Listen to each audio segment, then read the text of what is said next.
Not one, not two, but 49 studies were conducted to find a correlation between the amount of time that you study and the total outcome that you get.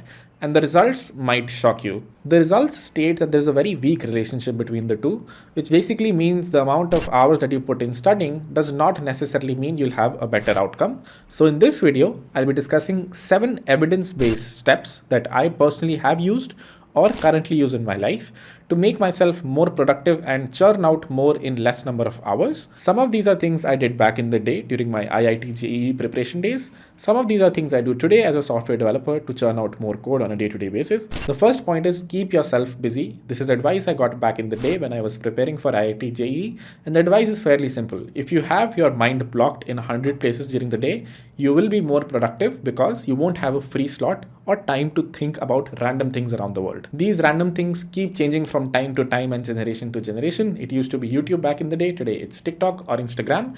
But there are a lot of distractions around you if you overwork yourself. And what I mean by that is if you have a very strong hobby with your job, or if you're doing 2 jobs moonlighting on a day-to-day basis, you will not have enough time to think around distractions because you're so occupied. The more you keep yourself occupied during the day, the less time you'll spend on distractions. And the way I did this in college was I joined a filmmaking group, a programming and algorithmic group, and a development group. So my time was very well diversified between these 3 hobbies.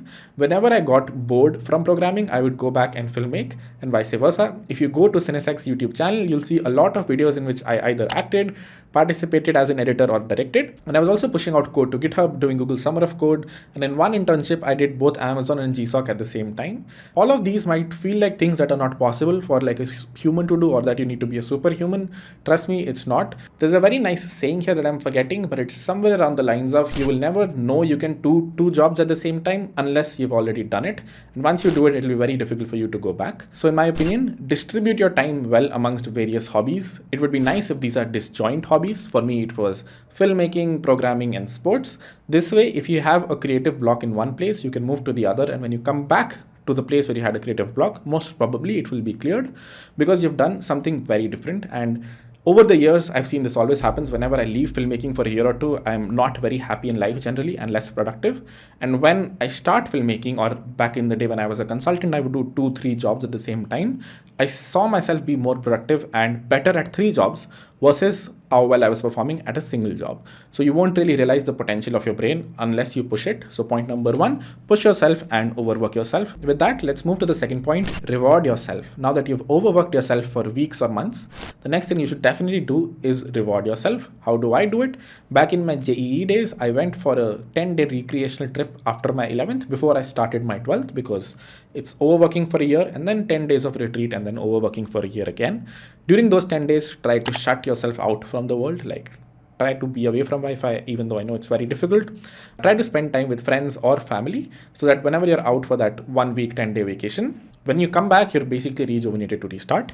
In college, this was me either going to Malaysia right after I got placed. So again, a big stretch of placing myself for 6 months and then going out for a trip. Recently, I went to the US and traveled to Colorado Springs with my friend, which was also a decent time off between my work. For me now, it's when I go back home because I work remotely. So pretty much wherever I go, I'm working. But whenever I go back home, I try to take some time off. And that's the time when I'm not working at all. Once I come back, I've seen I'm usually more productive and I can perform much better at my job. So don't overwork yourself to the point that you're not productive anymore. Always take short breaks. It's different for everyone. Sometimes you work for a month and then take a 2-day break. Sometimes you work for 6 months and they take like a week off.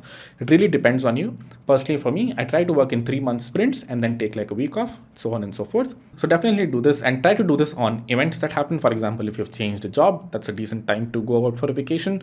Or if you've just cleared JEE, or if you've given your college semester examinations, take like a week off after that and then get back into the game. With that, let's move to the third point. Know what you have to complete. Set extremely smart goals. What do I mean by that? People usually say that you do 80% of the work during 20% of your day. So basically, it's extremely important for you to pick your battles throughout the day. It's very easy to get caught up on a bug or go very deep into a filmmaking project, only to realize that you've spent the day doing pretty much nothing. So always after like an hour, make sure you take a step back, take a deep breath and realize what you've achieved.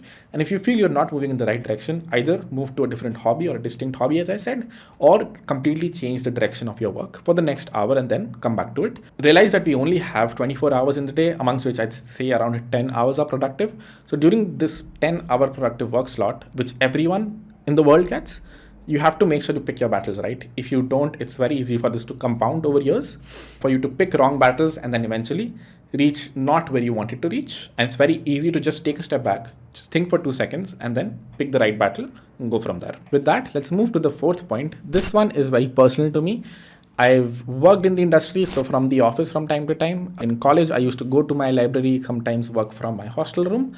And recently, I was in the US working out of the office. And I realized something. You're usually more productive when you're working out of your house or out of the place you sleep out of. So currently I'm in my studio and this is a fairly productive space for me when it comes to filmmaking.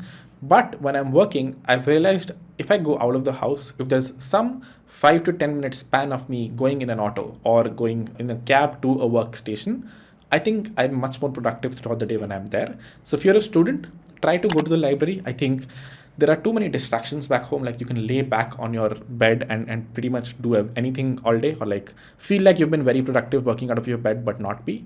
I was, as I said, in the office like 7 days a week right now, and I went to the US and I felt extremely productive because it was a very nice setup. And there was some downtime between me waking up, taking a bath, and then walking to my workplace. And then my mind sort of reset to understand, okay, this is a workplace. We work here for the next 10 hours. And then once we get out of here, we don't work at all.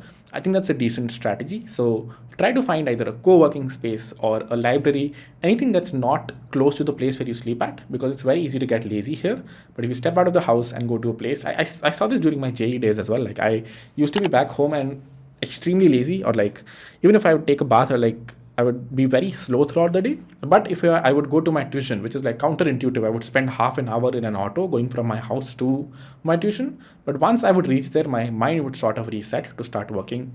So I would strongly suggest, if you can find a place and if you can afford it, get out of the house. Could be your university, could be library, could be a room, could be a place where you and your friends sit down, even if it's like on the floor or something. But get out of your house. I think you'll be more productive out there. Of course, stay back once a while, but most of the days, at least 5 days a week, try to get out of your house to get more work done. With that, let's move to the fifth point. Touch some grass. This is a very Web3 lingo. What it means is you should step out of the house and work out, basically, if you can. If your body allows you to, you should either hit the gym or preferably hit some sort of a sport, because again, your mind will reset once you do that. I'm sure there are scientific ways to prove it, that people who spend at least 30 minutes to an hour a day are very productive for the next few hours, just because your mind sort of resets and you get, it's just better for you. Even if you're not productive, it's probably better for your health. So there is no downside. If you can't really take out 30 minutes right now when you're in college or in school, trust me, you won't be able to down the line. Life will only get difficult and you will have more responsibilities, you'll get busier. So if you create that schedule of getting out of your house for 30 minutes, working out, could be anything at all. Right now, hopefully you'll be able to continue it in the future, because it will be very hard to implement that routine in the future. And if you don't even give 30 minutes to your body in a day, it's bad for you for other reasons as well. But productivity is a big part of it as well. If you go out and touch the grass, most probably you'll be extremely productive for the next few hours at least. So do that. I mean, there's literally nothing like this might be the most important point among the 7 points I'm talking about, and I think it might be very obvious also. Only thing is you have to push yourself for the first 5 minutes to get out of the house. Once you do it, I think everyone realizes this. Coming back home after a good workout, you'll most probably be very productive for the next few hours.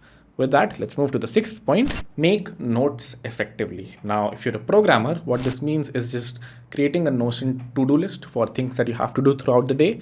If you're a student who's studying physics, chemistry, maths, or even like theoretical computer science when you're in college right now, make notes. I'm sure we've all heard this. There is some connection between you writing and something getting ingrained inside your brain. I've personally felt it, but only I'm more into digital tools now.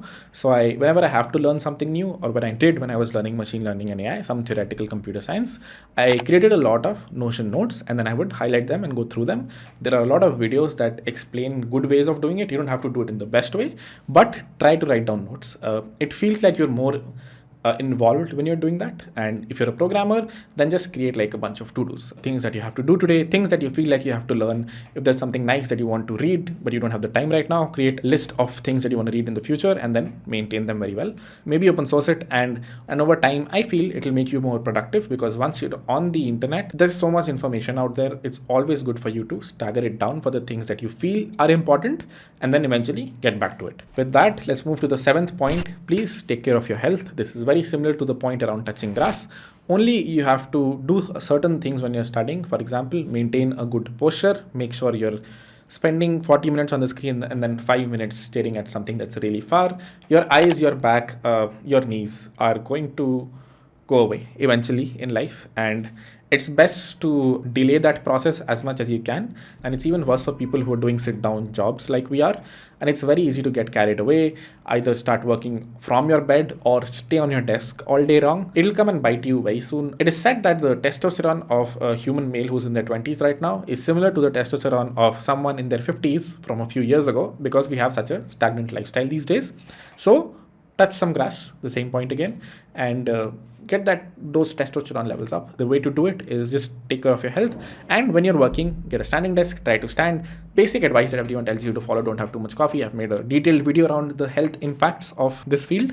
But overall, my point being, do small things every day that will help you in your health in the future. Cool. Probably one of the important points, this one and the point around touching grass, are probably the most important ones in this video. So try to follow at least these two.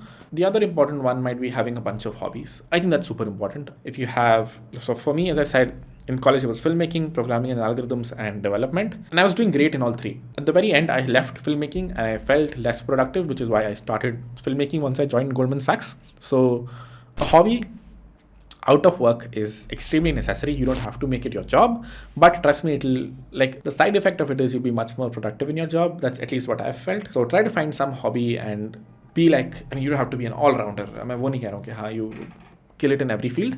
What I'm saying is, along with your work, along with your study, whatever you're doing right now, have something you can fall back to, preferably a hobby. Instruments, sports, and filmmaking for me, like decent things that you can follow, or you can like pick a hobby of your own, but something that gives you redemption after like a long day. So I think that covers most of the important points. Let me know if you like such videos. Let me know if you don't like them as well. I'll happily make tutorials.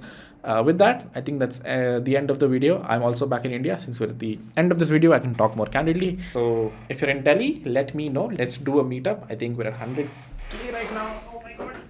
So thank you, everyone. And yeah, I think it's time for, I'm in India at least for the next 1 month. So I want to meet a lot of people. And now that I'm at 100K, I can probably get some people when I start some sort of a meetup. So if you're in Delhi, let me know in the comments. Let's do a meetup very soon. I might come down to Mohali or Bangalore as well. And would love to meet you all. So with that, let's end the video. See you guys in the next one.